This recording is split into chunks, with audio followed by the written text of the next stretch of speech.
Hello students, welcome back.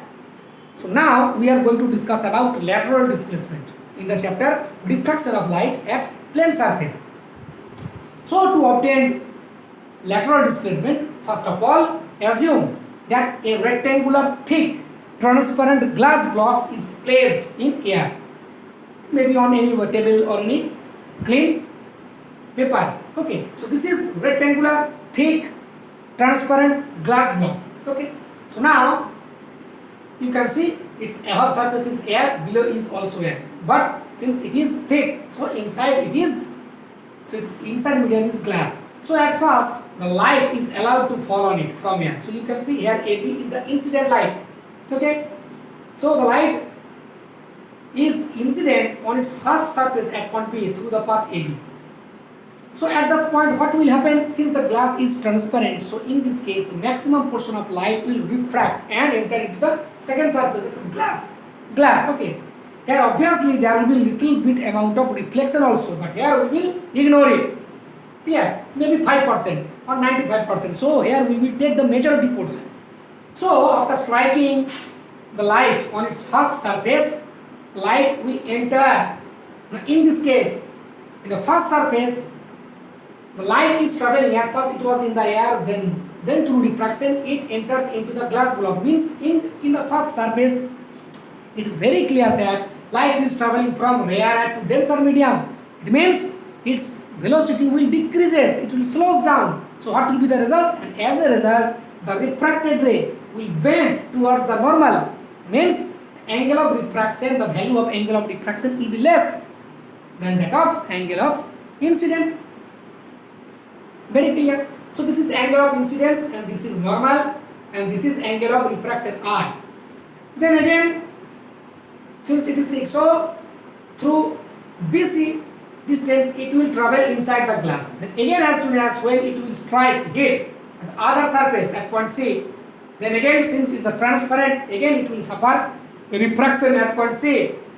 Again there will be incident also. Little amount of we will ignore, some amount of light will enter inside. Again, since that amount of light is very less, we will ignore. So again after striking through it, it suffer refraction and it will again move in the CD direction. Now see the shape of the direction of the emergent ray CD. Since it is incident, so this is incident ray, and since finally it is emerging from its final surface, second surface, so we will call it emergent ray.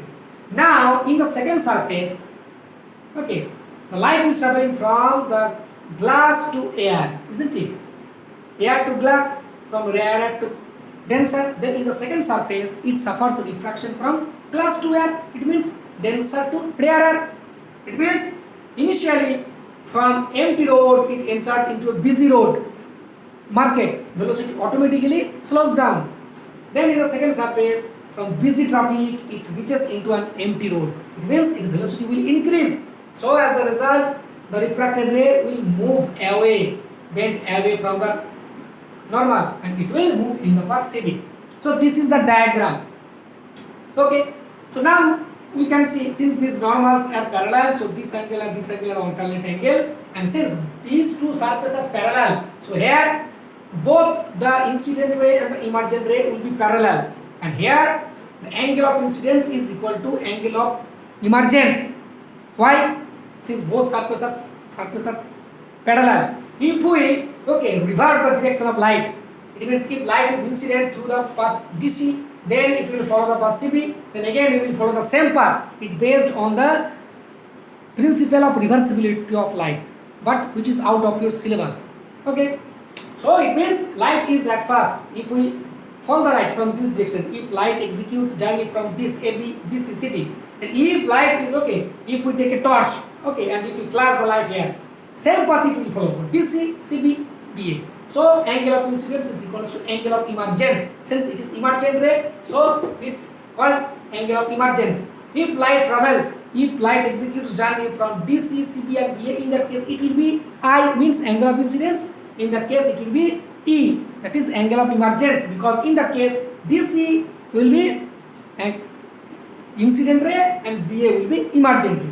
So now you can see a dotted line. It means, assume if if the slab or if the glass block is absent, it means in the absence of this glass block, it is very easy to understand. We don't need to say that in the absence of the glass block, light will travel this path through straight, that is undeviated, isn't it? A light suffers refraction due to presence of this thick transparent glass block. If there were no glass block, light would travel in the same in this dotted direction, that's undeviatedly.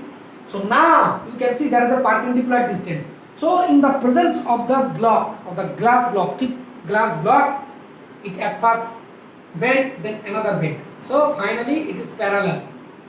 It is moving through CD direction. But if the block were absent, light would travel through, okay, we will say AE direction. We could give another name AE here, isn't it? So let's give name this AE direction. Clear? So in the presence of the block, light is traveling through AD. Finally exit. Departs. Okay. Finally exit through the CD path. Whereas in absence of the glass block, it would emerge through AE path.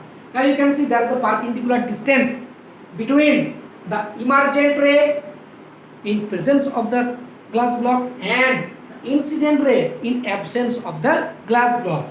So the perpendicular distance between the emergent ray in presence of the glass block and the direction of the incident ray in absence of the glass block, this is called lateral displacement. Lateral means side.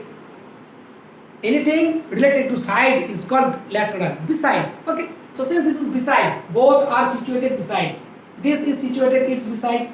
It is situated its beside. It is situated its beside. So related to beside is called lateral. Okay. Now, so this is lateral displacement. Now we will discuss about the factors on which this lateral displacement LD depends. That is the factors affecting lateral displacement.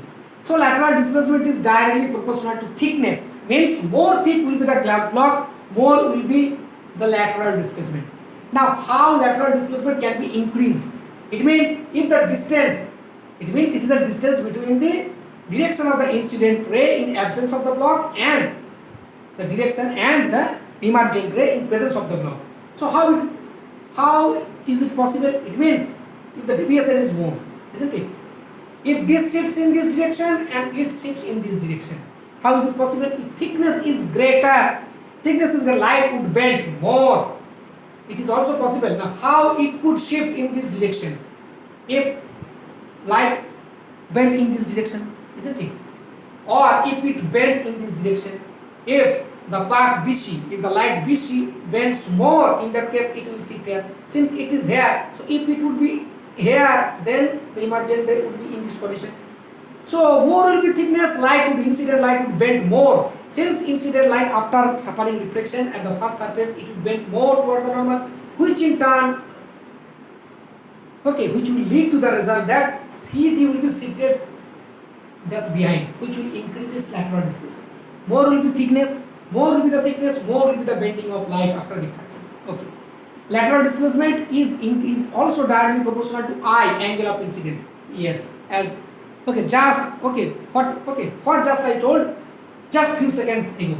That is, if angle of incidence greater means if it is less, then here it will be small distance. The length between the distance or the displacement or the length between these two, they will be decreased. But here increase with angle of incidence means here AB will be here. So in that case, obviously, isn't it, more bend, more it will pass, so distance will be greater. But not only that, if it is here, this dotted line would be in this direction. So automatically distance between the emergent ray and the direction of the incident ray in absence of the block will automatically increase. If decrease, if it is here, dotted line will be here, so automatically it will decrease. Lateral displacement is directly proportional to mu, that is refractive index. As I said, refractive index means more traffic. More dense are the medium, optically denser. So it means if it is more dense, if the refractive index of the material of the glass block or the material of the block is more refractive index. More refractive index means more traffic. Light would bend more more it will bend, it will be shifted in this direction. Automatically distance will increase. Lateral displacement inversely proportional to velocity. Since mu is inversely proportional to v, as we have already said. Okay, as we have already seen in last video, that is mu 2 by mu 1 equals to v1 by v2, 2 by 1, 1 by 2, inversely proportional velocity. So less will be the velocity, more will be lateral displacement, more will be velocity, more velocity, less lateral displacement, less velocity, more lateral displacement. Velocity means light. If any light is moving with less velocity, lateral displacement will be more. If any ray is moving with less velocity, lateral displacement will be more. Number 5. Lateral displacement is inversely proportional to 1 by lambda. Why? Mu proportional to inversely proportional to 1 by lambda. Just you can see this. Since mu is inversely proportional to 1 by v, v equals to f lambda, v is proportional to lambda. So it is obviously inversely proportional to lambda. It means if wavelength, if any light, if the wavelength of the incident light or the light which falls on it, if it is less, decreases, lateral displacement will be more. Or if it is more, it is less. It means from here you can easily decide for which color of light lateral displacement will be more or less. Since wavelength of red light is more, isn't it? Wavelength of red light is more, so lateral displacement will be less, isn't it? For red light, since again red light travels with more velocity, so obviously the lateral displacement for red light will be less. Maximum velocity v is equal to f lambda. Lambda is more, v is more. So for violet light, so we can say lateral displacement for red light decreases, whereas for violet light lambda is less, so lateral displacement will be more. Why? Mu is inversely proportional to 1 by lambda. For violet light, refractive index is more. Since more refractive index, light will bend more, so lateral displacement will be more. You can understand. Okay, so basic equation is proportional to mu. All the other rest 3 equations, okay, are coming from this relation. You need to remember this. Lateral displacement is that proportional to mu. Rest 3 are automatically, okay, will automatically come out. So for red light, lateral displacement is less, whereas for violet light, lateral displacement is more. Again, lateral displacement inversely proportional to T, temperature. Again, mu proportional to 1 by T. V is directly proportional to T. It means if we place this glass block in any medium with with low temperature, the temperature is low, on the cold places, lateral displacement will be more, or if temperature is more, lateral displacement is less. Hope you have understood what is lateral displacement. Okay.